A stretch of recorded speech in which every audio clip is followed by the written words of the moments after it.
Relatos de Belcebú a su nieto, George Ivanovich Gurdjieff. Capítulo 42, cuarta parte. Belcebú en América.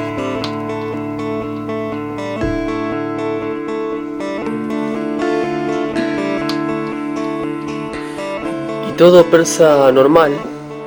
en el sentido de que no estaba bajo la influencia de tambak, alcohol u opio, el consumo de los cuales desgraciadamente aumenta entre nosotros cada vez más. Puede distinguir siempre y sin errar qué mujer representa a la mujer madre y cuál a la mujer hembra, es decir, a una prostituta. Para cada persa normal, una mujer madre, cualquiera que sea su religión y sin tener en cuenta su familia y sus relaciones personales, es algo así como su propia hermana. Y una mujer de la segunda categoría es simplemente un animal que siempre despierta en él un sentimiento de aversión. Esta propiedad de la relación instintiva hacia las mujeres es muy fuerte en nuestros hombres y totalmente independiente de nuestra conciencia. Por ejemplo, aun suponiendo que pudiera ocurrir de algún modo o de otro que la mujer más joven y hermosa de cualquier barrio se encontrara en la misma cama con un hombre del mismo distrito, este hombre persa, a pesar de toda su voluntad y siempre y cuando, repito, no se encontrara bajo la influencia del opio o del alcohol, estaría orgánicamente incapacitado para tratarla como una hembra. La trataba como su propia hermana, y aun si ella misma manifestara acciones orgánicas con respecto a él, no haría sino compadecerla aún más y considerarla poseída por algún poder sucio, y haría todo lo posible por ayudarla a librarse de tal desgracia. Y este mismo hombre persa, en condiciones normales, siempre tratará a una mujer de la segunda categoría, es decir, a una prostituta, como una mujer hembra, puesto que, por joven y hermosa que sea, él experimentará inevitablemente una aversión orgánica ante ella, y no podría tratarla como a una mujer a menos que hubiera introducido en su organismo los productos tóxicos maléficos para la gente que le he enumerado. Y así, respetado doctor, viví 20 años en Persia, con estas normas morales y estas tradiciones, como todo persa normal ordinario. A los 20 años, a causa de unas acciones que había heredado, me convertí en socio de cierta importante firma que exportaba frutas secas de Persia a diversas comunidades europeas. Y mi posición en dicha firma, gracias a diversas circunstancias independientes de mí mismo, era tal que tuve que convertirme en su principal representante local en los países del continente Europa que importaban frutas. Al principio, como ya le he dicho, fui a Rusia, luego a Alemania, a Italia y a otros países europeos, y ahora finalmente estoy en Francia desde hace 7 años. En la vida de ninguno de estos países extranjeros existe una distinción tan claramente marcada entre estos tipos de mujeres, entre la mujer madre y la mujer prostituta, como la que observé y sentí durante mi juventud en mi patria.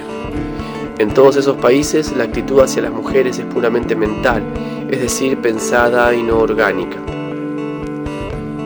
Por ejemplo, un marido nunca se entera de la infidelidad de su mujer, por frecuente que ésta sea, a menos que vea u oiga algo que la demuestre. Pero entre nosotros, en Persia, sin ver nada ni oír ninguna murmuración, un esposo puede saber instintivamente si su esposa es fiel o no. Y lo mismo ocurre con las mujeres entre nosotros. Una mujer siente cualquier infidelidad por parte de su marido. En lo que respecta a este especial sentimiento instintivo, varios científicos del continente Europa han realizado últimamente entre nosotros algunas investigaciones especiales sumamente serias.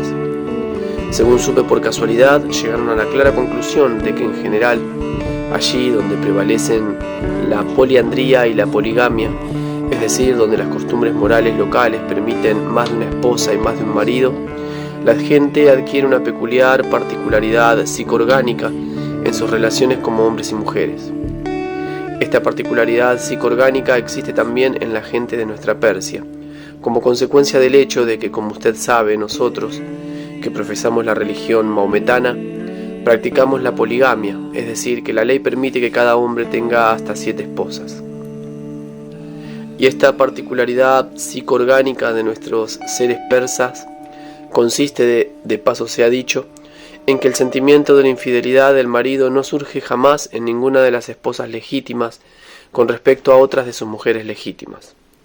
Ese sentimiento solo aparece en una de las esposas cuando su esposo le es infiel con una mujer extraña. Ahora, respetado doctor, que vivo aquí en Europa y veo todo lo que ocurre entre maridos y mujeres, aprecio plenamente nuestro hábito de la poligamia, tan sensatamente establecido y tan benéfico para los hombres como para las mujeres.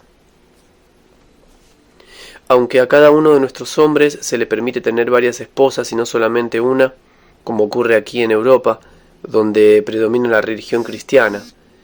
que autoriza a tener una sola esposa, no obstante, la honestidad y conciencia de nuestros hombres para con sus mujeres no puede siquiera compararse con la honestidad y conciencia que existen entre los hombres de aquí para con su única esposa y su familia en general. Basta echar una mirada alrededor y ver lo que ocurre en todas partes. Tan solo hace falta contemplar estos salones del Gran Café, donde además de las prostitutas profesionales ordinarias y de los gigolós que están siempre aquí, cientos de hombres y mujeres ocupan siempre las pequeñas mesas y conversan alegremente. Al ver ahora a estos hombres y mujeres, uno diría que son matrimonios que han venido juntos aquí a conocer París o por algún asunto de la familia. Pero en realidad es casi seguro que en todos los salones de este gran café no hay una sola pareja de entre los hombres y mujeres que están charlando alegremente y a punto de ir juntos a algún hotel que sean marido y mujer, de acuerdo con la ley. Si bien al mismo tiempo cada uno de ellos puede ser en el papel un marido o una esposa legales. Las otras mitades legales de los hombres y mujeres que se encuentran aquí,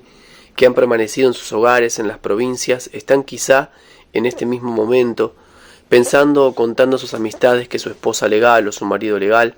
ha ido a la capital del mundo, París, a realizar algunas compras muy importantes para la familia o a encontrarse con alguien muy importante para la familia o cualquier otra cosa por el estilo. Pero en realidad estas aves de paso han tenido que intrigar todo un año para poder estar aquí e inventar toda clase de historias para convencer a sus mitades legales de la necesidad de su viaje. Y ahora en compañía de mentirosos e intrigantes como ellos mismos, en nombre y por la gloria de la significación del epitalamio, ayudamos por el arte refinado que ha alcanzado esta civilización contemporánea, decoran a sus mitades legales que los esperan en sus hogares con unos cuernos refinadamente artísticos, lo más grandes posibles. En Europa, gracias al orden establecido en la vida familiar, ocurre ahora que si usted se encuentra con un hombre y una mujer que están juntos y observa que mientras conversan sus voces tienen un tono alegre y sus rostros sonríen con frecuencia, puede estar completamente seguro de que al poco tiempo, si es que aún no lo han hecho, procederán sin falta a proporcionar a su mitad legal enormes y hermosos cuernos. De ahí que cualquier hombre apenas astuto pueda ser considerado aquí como un hombre honorable y el padre patriarcal de una familia.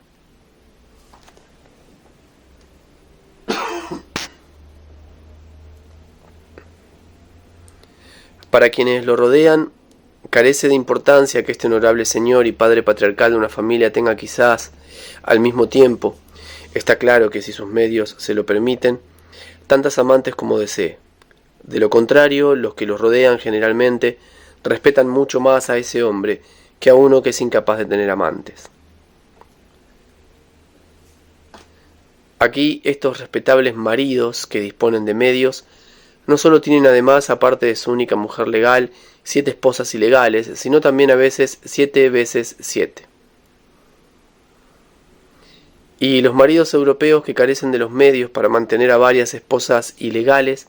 además de la legítima, pasan la mayor parte del tiempo en lo que se llama babear,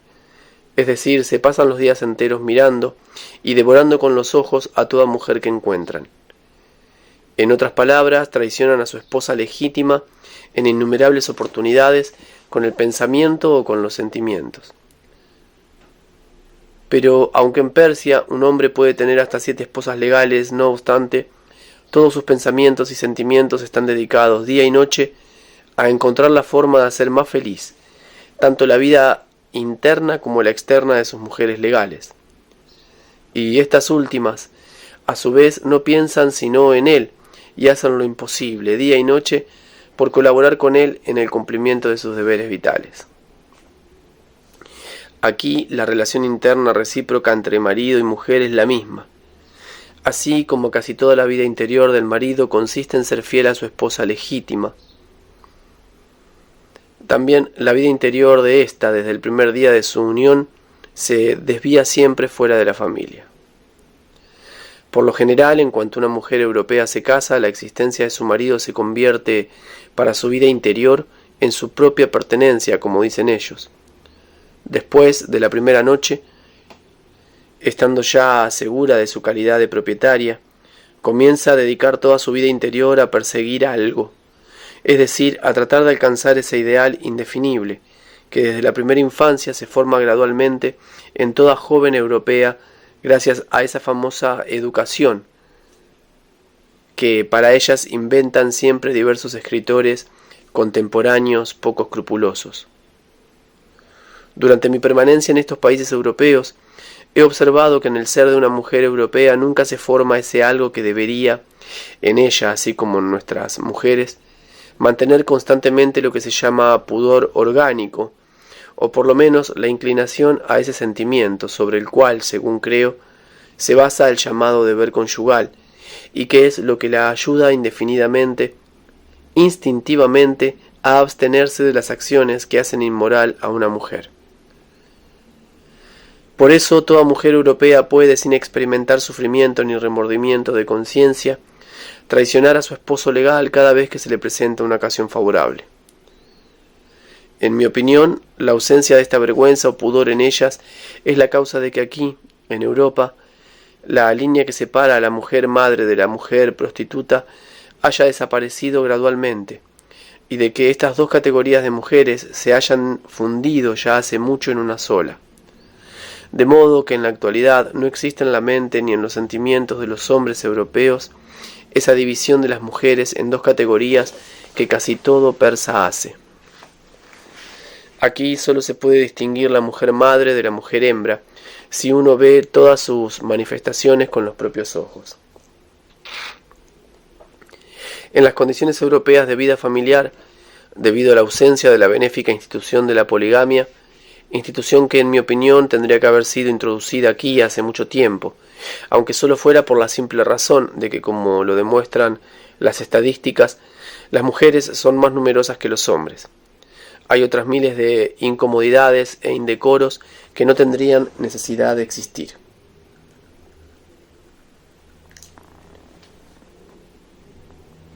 Y así, mi estimado doctor, la causa fundamental de mi segundo vicio fue que, habiendo nacido y habiendo sido educado en tradiciones morales diametralmente opuestas a estas, llegué aquí a una edad en que las pasiones animales son especialmente fuertes en el hombre. Los males que esto me acarreó personalmente surgieron principalmente del hecho de que era aún muy joven cuando vine aquí, y según los cánones europeos, bien parecido. Y debido a mi auténtico tipo meridional, gran número de mujeres, para las cuales yo representaba un tipo de hombre nuevo y original, comenzó a perseguirme. Me perseguían como si yo fuera casa mayor, y lo era para ellas no solo a causa de mi tipo específico meridional auténtico, sino también a causa de mi amabilidad y cortesía para con las mujeres, propiedades que han sido inculcadas en mí desde mi primera infancia en mis relaciones con nuestras madres mujeres de Persia. Cuando llegué aquí y comencé a encontrarme con las mujeres europeas, naturalmente me mostré, y aún sin tener conciencia de ello, amable y cortés también con ellas. Y así, encontrándome con las mujeres de aquí y limitándome al principio a hablar con ellas, principalmente sobre la civilización contemporánea y el atraso de nuestra Persia en comparación. Y está claro que bajo la influencia del alcohol, que ya entonces consumía en grandes cantidades, caí por primera vez, es decir, yo, como futuro padre de familia, me comporté vilmente. Aunque esto me costó entonces muchos sufrimientos y remordimientos de conciencia, no obstante, el medio en que me movía, junto con el efecto que el alcohol causaba en mí, me impulsaron a caer por segunda vez, y desde entonces todo comenzó a deslizarse como por una pendiente, y me condujo al estado en el que me encuentro ahora, es decir, al de un inmundo animal. A veces, especialmente ahora, cuando estoy completamente libre de la influencia del alcohol, sufro una gran angustia moral y me desprecio con todo mi ser, y en tales momentos me apresuro aún más a llenarme de alcohol, para olvidarme de mí mismo y ahogar así mis sufrimientos. Después de llevar esta horrible vida en los países de Europa que le he enumerado, me instalé finalmente aquí, en París, precisamente en la ciudad europea a la cual acuden mujeres de todas partes de Europa y de otros continentes con la evidente intención de poner cuernos a sus maridos legales. Y aquí, en París, me he vuelto completamente adicto a estos dos vicios humanos, es decir, al alcohol y a, como usted dice, la casa de faldas, y corro de un lado a otro sin razonar jamás con cordura. Y ahora la satisfacción de ambos vicios me es más necesaria que la de mi apetito. Esto es lo que me ha ocurrido hasta el momento actual, y no sé lo que vendrá después, ni me interesa saberlo. Siempre trato con todas mis fuerzas y me esfuerzo por no pensar en ello. Al decir estas últimas palabras, suspiró sinceramente y dejó caer la cabeza con profundo pesar. Entonces le pregunté: «Pero dígame, por favor, ¿no tiene miedo de estar infectado con esas terribles enfermedades que generalmente padecen las mujeres que un cazador de faldas como usted suele perseguir?» Ante mi pregunta, volvió a suspirar profundamente y después de una breve pausa me dijo lo siguiente: «Ah, mi estimado y digno doctor, en los últimos años he pensado mucho acerca de ese problema. Hasta ha llegado a convertirse para mí en un tema tan interesante que en cierto sentido ha sido un medio bendito por el cual mi odiosa vida interior ha fluido, a pesar de todo, de forma más o menos soportable.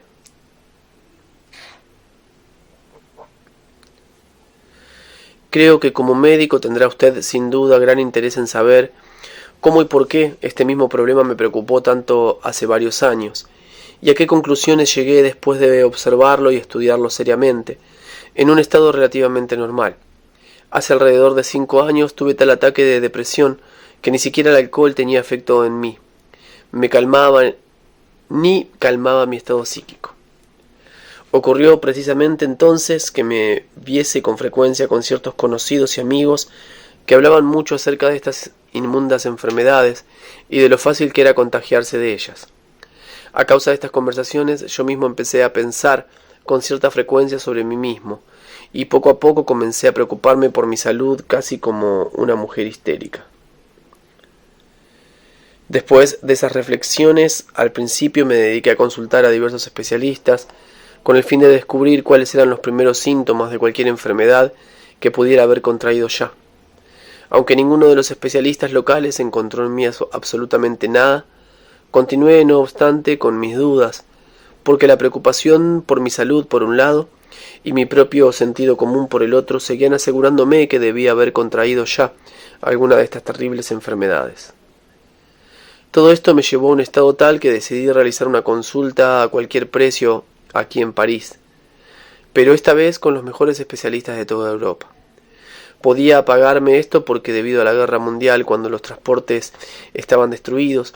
y toda la mercancía estaba muy cara, nuestra firma, que tenía almacenadas en todas partes grandes cantidades de fruta seca, había tenido ese año considerables ganancias, una buena porción de las cuales me correspondía. Cuando reuní a todas estas celebridades europeas, éstas anunciaron por unanimidad, después de toda clase de detalladas investigaciones de los llamados análisis químicos, que conocían solo ellos que no había en mi organismo el menor signo de ninguna enfermedad venérea. Aunque este descubrimiento puso fin a mi preocupación crónica por mi salud, fue no obstante la causa de la aparición en mí de un poderoso sentimiento de investigación y curiosidad con respecto a la aclaración de este problema, que desde aquel entonces ha sido una especie de manía mía, algo así como una idea fija. También desde entonces la observación metódica y el estudio de todo lo referente a estas enfermedades animó y justificó el sentido de lo que he llamado mi odiosa vida. Durante este periodo de mi vida hice estas observaciones y realicé mis estudios en todas las circunstancias con todo mi verdadero yo interior, estando borracho, semi-borracho y también sobrio. Y entonces, entre otras cosas, leí asiduamente toda clase de literatura existente en Europa, concerniente a estas enfermedades, y también la mayoría de los libros franceses y alemanes sobre este problema. Podía hacer esto con facilidad, ya que, como usted ve, tengo tal dominio del francés que apenas si se nota que no soy un verdadero intelectual francés, y también hablo muy bien el idioma alemán, porque viví durante bastante tiempo en Alemania, y siempre en mi tiempo libre estudié ese idioma y su literatura a falta de otra cosa que hacer. Así, cuando me interesé por este problema, pude familiarizarme por completo con todo el conocimiento que existe en la civilización contemporánea sobre enfermedades venéreas. Toda esta literatura, dejando de lado naturalmente y sin mencionar siquiera la multitud de gruesos libros científicos, cuyo contenido demuestra inmediatamente a cualquier persona, más o menos normal, que fueron escritos por gente completamente ignorante de estos problemas, es decir, que no eran en absoluto especialistas en dichos problemas. Me produjo la impresión general de que la gente se contagiaba y contraía enfermedades venéreas solo a causa de su suciedad. Cuando hice esta deducción categórica no me quedó sino concentrar toda mi atención en el descubrimiento de que era particularmente mi higiene personal lo que hasta entonces me había protegido del contagio. Comencé entonces a reflexionar de este modo. No me he visto con mayor pulcritud que cualquier otro aquí en Europa. Me lavo las manos y la cara todas las mañanas y también, como todo el mundo, una vez por semana voy sin falta a un baño turco, costumbre según parece también muy general. De esta forma medité sobre muchas cosas, en el resultado de que no encontré nada en este sentido que fuera excepcional en mí, y sin embargo el hecho era que, por mi despreciable vida, corría mayores riesgos de contagiarme. Desde entonces mis pensamientos estuvieron guiados por dos convicciones definidas, ya totalmente establecidas en mí. En primer lugar, que cualquiera que mantuviera relaciones con una de esas mujeres debía enfermar inevitablemente tarde o temprano, y en segundo lugar, que sólo la limpieza protegía de esa infección. Continué meditando de esta forma durante toda una semana, hasta que de pronto recordé uno de mis hábitos, que siempre había ocultado escrupulosamente de mis conocidos aquí en Europa. Es decir, recordé mi hábito de lo que, entre otros, en Persia se denomina abdest. La costumbre del abdest, que de acuerdo con las ideas europeas podría llamarse ablución, es una de las principales costumbres existentes en Persia. Estrictamente hablando, todo discípulo de Mahoma debe respetar esta costumbre. Si bien solo los mahometanos de la secta chiita la practican de forma particularmente estricta, y como casi todo Persia está compuesta por chiitas, esta costumbre está más extendida entre nosotros en Persia que en ninguna otra parte. Esta costumbre consiste en que cada miembro de la secta chiita, hombre o mujer, debe lavarse indefectiblemente los órganos sexuales después de cada visita al cuarto de baño. Con este fin, cada familia posee los elementos necesarios considerados entre nosotros como los más importantes, que consisten en una vasija especial, un tipo particular de cuenco llamado ibrk, y cuando más rica es la familia, mayor cantidad de cuencos posee, ya que cada vez que llega un nuevo huésped hay que poner a su disposición inmediatamente y sin falta uno de estos cuencos. Yo mismo me acostumbré a este hábito desde mi primera infancia, el cual se arraigó tanto en mi vida diaria que aun cuando vine a Europa, donde esta costumbre no existe, no podía pasar un solo día sin hacer esta ablución. Por ejemplo, me resulta mucho más fácil estar con la cara sin lavar, aun después de una calaverada, que no lavarme ciertas partes del cuerpo con agua fría después de una visita al cuarto de baño. En la actualidad, viviendo aquí en Europa, no solo tengo que soportar grandes inconvenientes a causa de este hábito, sino que he tenido que renunciar a parte del confort moderno del que hubiera podido disfrutar con facilidad. Por ejemplo, ahora estoy en París, donde debido a mis medios podría permitirme vivir en el mejor de los hoteles con todas las comodidades modernas, pero a causa de mi hábito no puedo hacerlo y me veo obligado a vivir en un sucio hotelillo situado lejos del centro y de todos los lugares a los que debo acudir casi todos los días. En mi hotel no hay otras comodidades aparte de esta, que es muy importante para mí. Este hotel tiene retretes del tipo antiguo, y no como el nuevo invento norteamericano contemporáneo, y precisamente el sistema antiguo es el más conveniente y adecuado para este hábito. Es bastante probable que aún semiconscientemente haya yo elegido vivir en Francia, porque aquí todavía es posible encontrar en todas partes, especialmente en las provincias, retretes del sistema antiguo, como los que usamos en Persia. En otros países de Europa este sistema asiático, como lo llaman ahora, casi no existe. Ha sido reemplazado en casi todas partes por el sistema norteamericano con cómodas y pulidas butacas, en las cuales yo personalmente solo podría descansar y leer el libro titulado Decamerón. Y así, honorable doctor, cuando recordé de pronto este hábito, comprendí inmediatamente, y ya sin ninguna duda, que si hasta ese momento había escapado al contagio de alguna inmunda enfermedad, ello se debía únicamente a que me lavaba con frecuencia los órganos sexuales con agua fría. Después de pronunciar estas últimas palabras, este simpático persa extendió los brazos hacia arriba y exclamó con todo su ser: Eternamente bendita sea la memoria de los que crearon para nosotros esa benéfica costumbre. No dijo nada más durante un largo rato, sino que observó pensativamente a un grupo de norteamericanos de una mesa cercana, que en ese momento discutían acerca de si las mujeres se vestían mejor en Inglaterra o en Norteamérica. De pronto se dirigió a mí con las siguientes palabras: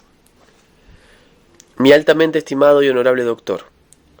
durante mi relación con usted he llegado a convencerme de que usted es muy instruido y, como se dice, ha leído mucho. Tendría la bondad de darme su valiosa opinión para que yo pueda comprender y solucionar por fin un problema que durante los últimos años ha despertado mi curiosidad y que se me plantea con frecuencia y perturba mi pensamiento cuando estoy sobrio. La cuestión es que viviendo aquí en Europa, donde la gente profesa la religión cuyos adeptos constituyen casi la mitad del mundo, no he encontrado hasta ahora una sola buena costumbre en su vida ordinaria, mientras que entre nosotros que profesamos la religión maometana hay muchísimas. ¿Qué ocurre?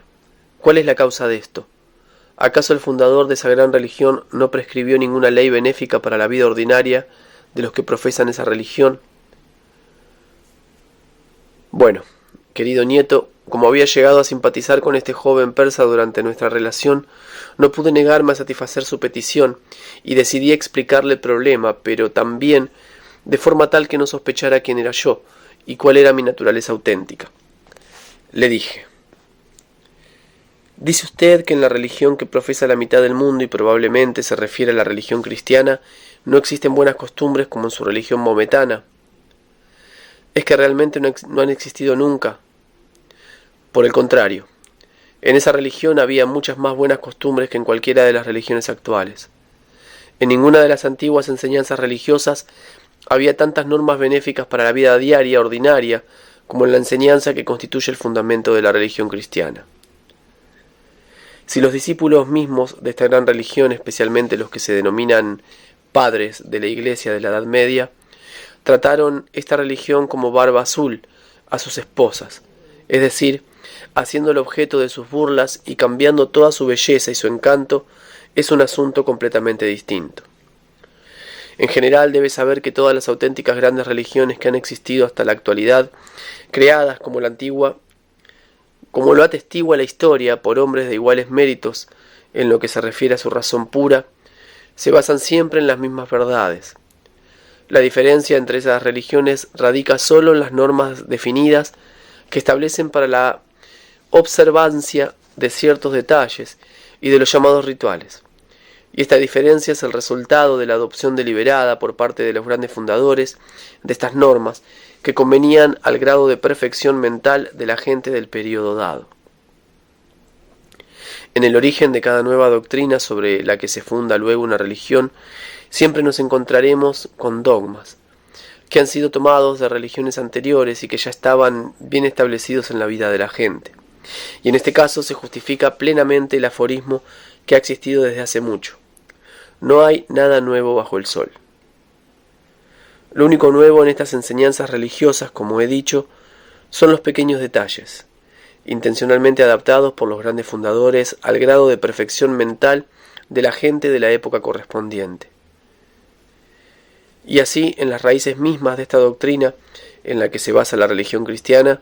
se introdujo la casi totalidad de la gran enseñanza que existía previamente y que ahora se denomina judaísmo, cuyos discípulos constituyeron alguna vez casi la mitad del mundo. Los grandes fundadores de la religión cristiana,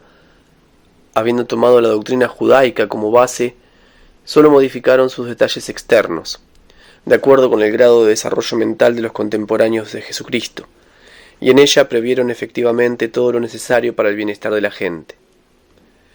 En ella se tomaron provisiones tanto para el alma como para el cuerpo, y hasta proporcionaba todas las normas necesarias para una existencia pacífica y feliz. Y todas estas previsiones eran asombrosamente sabias, ya que estaban dispuestas de modo que esta religión resultara también adecuada para gente de épocas muy posteriores. Si la doctrina de esta religión hubiera permanecido intacta, hasta hubiera convenido, quizás, a estas gentes contemporáneas, quienes de paso nuestro Mulá Nasruddin define con la expresión «no parpadeará a menos que le hundas el ojo con un palo». En sus orígenes, en esta religión cristiana fueron introducidas, además de las normas especialmente establecidas para la existencia ordinaria,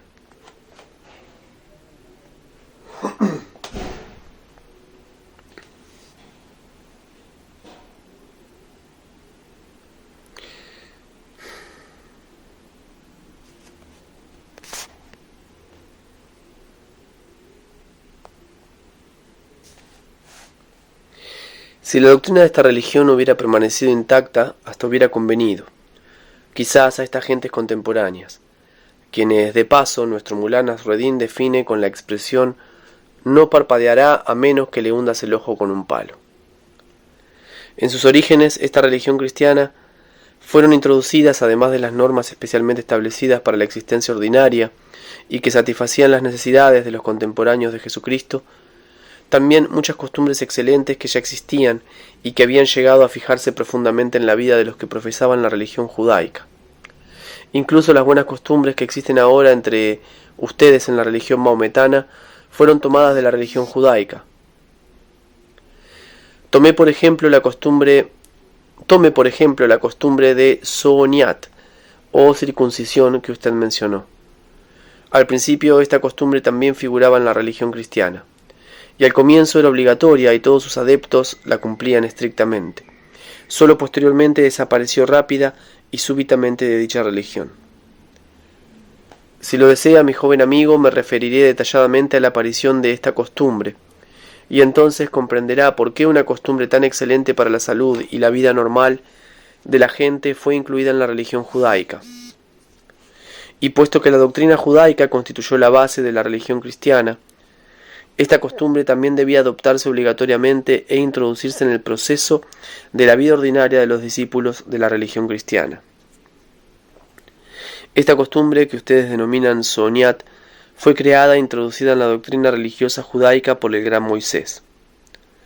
Un antiquísimo manuscrito caldeo me permitió enterarme de la razón por la cual el gran Moisés introdujo esta costumbre en la religión del pueblo judío.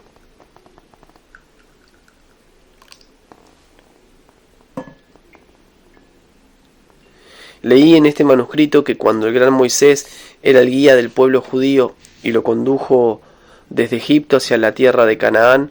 comprobó durante el viaje el hecho de que entre los jóvenes y niños del pueblo que le fuera confiado por lo alto, estaba muy extendida la enfermedad que entonces era llamada Mordorten y que los seres contemporáneos denominan onanismo. También leí en este manuscrito que habiendo comprobado este hecho el gran Moisés se sintió sumamente perturbado, y desde ese momento comenzó a investigar seriamente con el fin de descubrir las causas de este mal y alguna forma de acabar con él. Esas investigaciones movieron más tarde a este incomparable profeta a escribir un libro con el título de Tooka Tes Nalolpan, que en idioma contemporáneo significa la quinta esencia de mis reflexiones.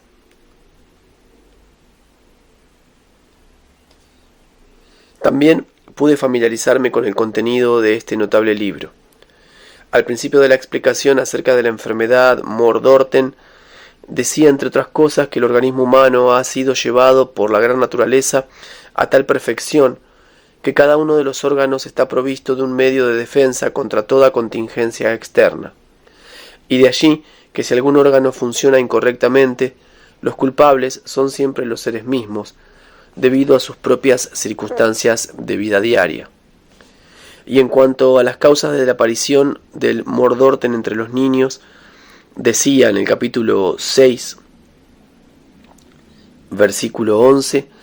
de este incomparable libro, que esta enfermedad aparece en los niños por las siguientes razones.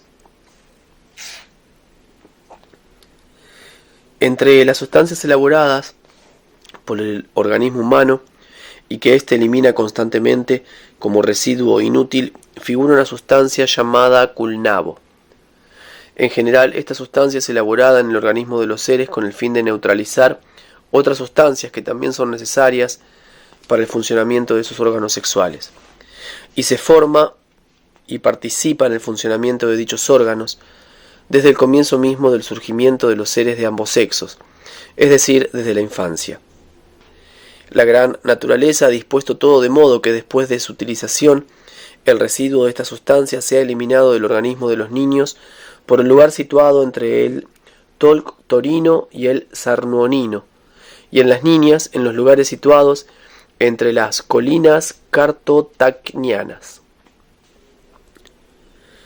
Las partes del organismo de los niños localizados en el extremo de lo que se llama el miembro genital, y que en ese incomparable libro se designa con los nombres de tolc-torino y sarnuonino, reciben de la medicina contemporánea los nombres de glande del pene y prepucio del pene. Y las colinas cartocagnianas, que cubren el llamado clítoris de las niñas, se denominan labia mayora y labia minora, o como se dice en el lenguaje común, labios obscenos grandes y pequeños. La medicina contemporánea no tiene ningún nombre para designar la sustancia culnabo, ya que no conoce en absoluto esta sustancia independiente. La medicina terrestre contemporánea solo tiene un nombre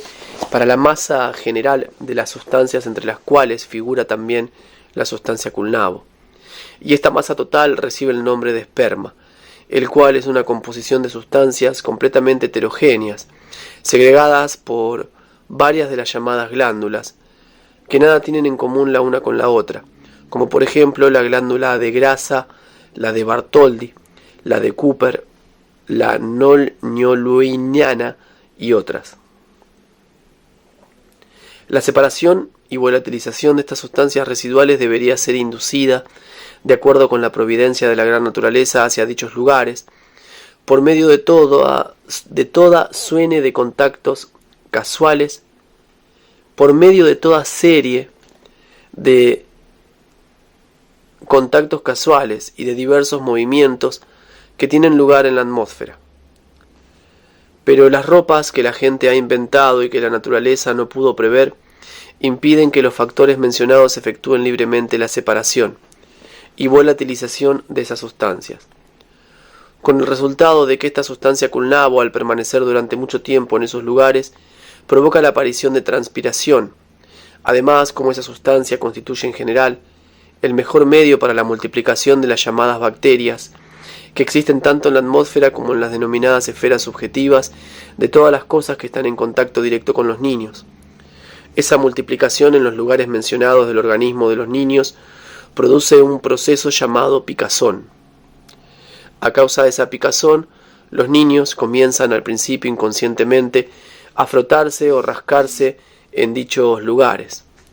Más tarde, como en dichas partes del organismo se concentran todas las terminaciones de los nervios creados por la naturaleza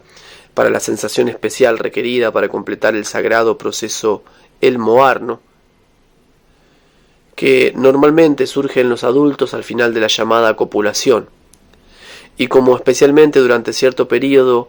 cuando de acuerdo con la providencia de la gran naturaleza, tiene lugar en estos órganos de los niños un proceso de preparación para el futuro funcionamiento sexual, dicho frotamiento o rascado les hace experimentar una peculiar sensación placentera. Entonces ellos empiezan, por consiguiente, intencionalmente, habiendo descubierto instintivamente cuál de esas acciones es la que despierta en ellos dicha sensación placentera, a frotarse los lugares mencionados, aun cuando no sientan comezón.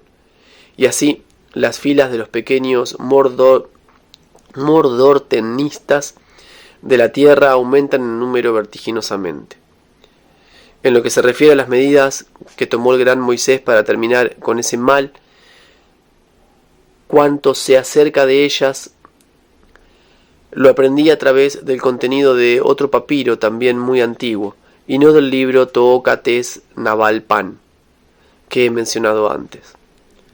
El contenido de papiro evidenciaba claramente que el gran Moisés puso en práctica sus reflexiones sobre este problema contenidas en el libro Tookates Navalpan, creando para su pueblo dos ritos religiosos, uno de los cuales se denomina Siktner Chorn y el otro Tselputskan. El sagrado Siktner Chorn fue creado especialmente para los niños y el sagrado Tselputskan para las niñas, y los niños de ambos sexos debían realizarlos obligatoriamente. El rito de Siktner Chorn, por ejemplo, era idéntico a nuestro Soñat, cortando el llamado bogianos o freno del pene de los niños. Se destruye la conexión entre la cabeza y la piel que lo cubre, y de este modo se consigue el libre movimiento de esa piel, también llamada prepucio del pene. De acuerdo con la información que nos ha llegado desde los tiempos antiguos y también de acuerdo con nuestro propio sentido común, es evidente que el gran Moisés, quien, según sabemos por otra fuente, era una gran autoridad en medicina, deseaba asegurar de esa forma que la totalidad de las sustancias que se acumulan en los lugares mencionados pudieran eliminarse automáticamente por sí mismas, debido a toda suerte de contactos accidentales, y dejaran así de constituir un factor para la aparición de la mencionada picazón maléfica. En lo que respecta al amplio conocimiento que el gran Moisés tenía en el campo de la medicina, muchas fuentes históricas diversas están de acuerdo en que obtuvo ese conocimiento medicinal durante su estancia en Egipto, como alumno de los altos sacerdotes egipcios, quienes habían heredado ese conocimiento de sus antepasados del continente Atlántida, de los primeros y últimos seres auténticamente instruidos de la tierra, los miembros de la sociedad que entonces se denominaba Acaldana. Los resultados benéficos de las costumbres creadas por el gran Moisés son aún ahora bastante evidentes en la práctica.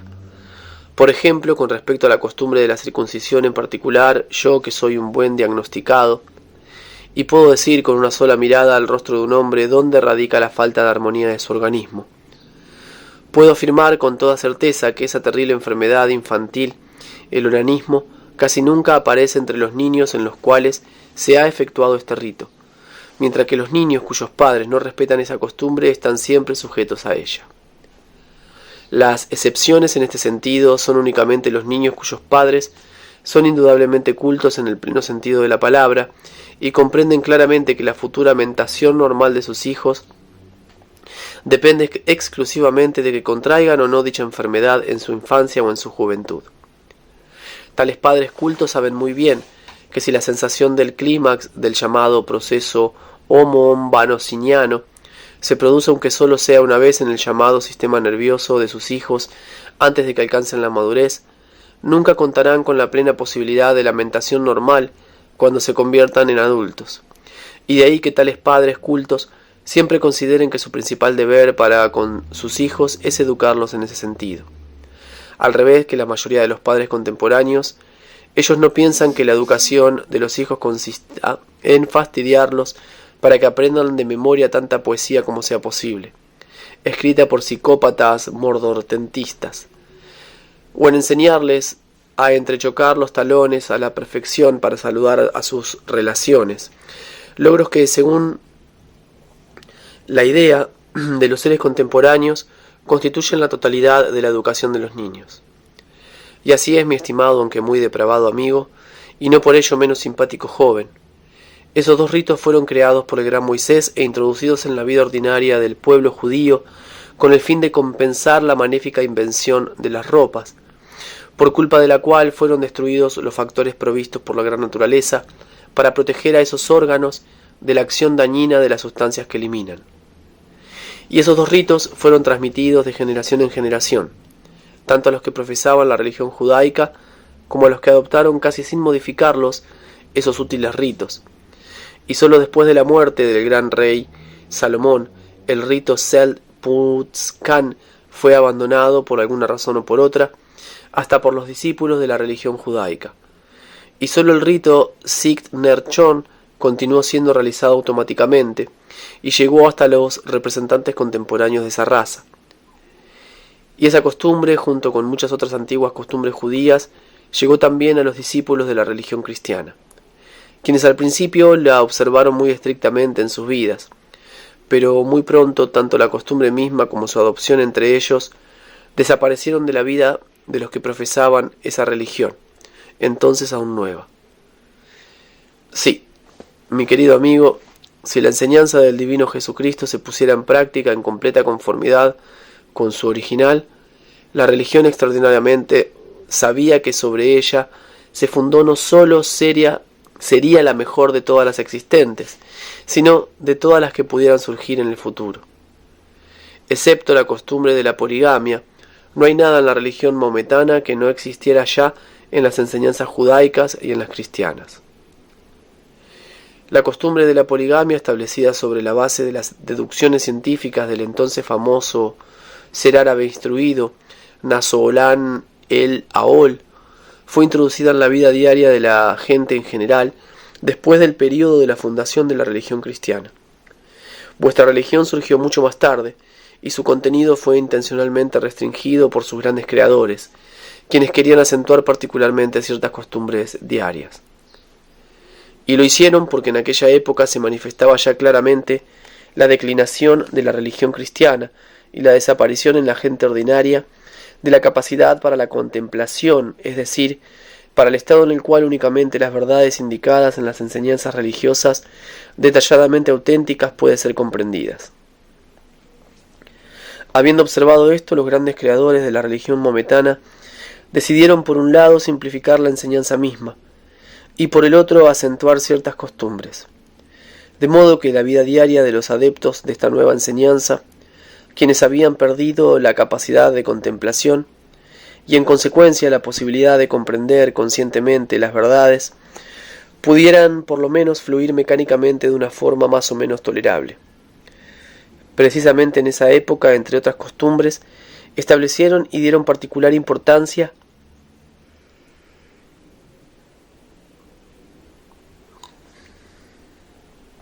a las costumbres que usted mencionó: Soniat, Abdest y poligamia, cuyos benéficos resultados pueden observarse en la práctica aún ahora. Por ejemplo, como usted mismo ha hecho notar con toda justicia, gracias a la circuncisión y a la ablución, es raro encontrar entre los adeptos de esta religión onanismo o ciertas enfermedades venéreas, y gracias a la poligamia encontramos entre los que profesan dicha religión tal mantenimiento psicoorgánico recíproco de los fundamentos de la vida familiar, como es casi imposible encontrar entre los discípulos de la religión cristiana. De las costumbres útiles contenidas originalmente en la religión cristiana que fueron introducidas por los creadores de esa religión en la vida de sus adeptos para la preservación de la salud y el mantenimiento de los fundamentos morales necesarios para una vida feliz, nada queda ahora, excepto la costumbre de ayunar periódicamente, es decir, abstenerse en ciertas épocas del año de consumir ciertos productos comestibles. E incluso esta buena costumbre superviviente está desapareciendo ya de la vida ordinaria de los que profesan esta religión. O bien se la han modificado tanto con el correr de los años que los que ayunan no sufren ya ningún shock a causa de ella, a pesar de que ese ayuno fue establecido precisamente para producir dicho shock. Los cambios que se producen ahora en el proceso de esa costumbre cristiana de ayunar Son muy característicos y proporcionan un excelente ejemplo para comprender la forma en que en general todas las buenas costumbres cristianas han sufrido poco a poco grandes cambios hasta dejar de existir por completo. La forma actual en que los llamados cristianos ortodoxos rusos practican ese ayuno constituye una buena ilustración de lo que acabo de decir. Los cristianos ortodoxos rusos tomaron toda su religión de los llamados griegos ortodoxos, de quienes, junto con muchas otras costumbres cristianas, adoptaron también esta costumbre de ayunar. La mayoría de los millones de cristianos ortodoxos rusos continúan ayunando rigurosamente en conformidad con el llamado código ortodoxo que existe allí en la actualidad. Pero en cuanto a la forma de su ayuno, uno no puede dejar de recordar el aforismo de nuestro querido Mulá Nasruddin para tales casos. ¿Acaso no da lo mismo que cante como un burro mientras me llamen ruiseñor?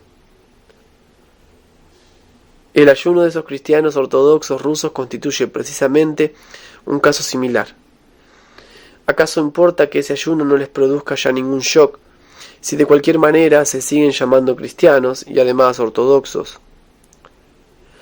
Como ya he dicho, los cristianos ortodoxos rusos de la actualidad respetan estrictamente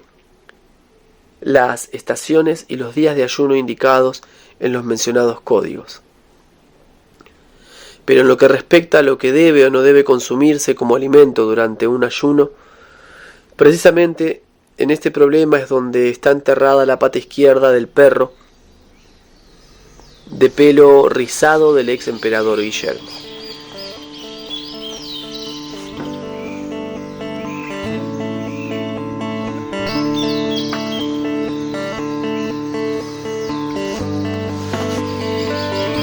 Fin de la cuarta parte del capítulo 42. Belcebú en América. Relatos de Belcebú a su nieto, George Ivanovich Gurdjieff.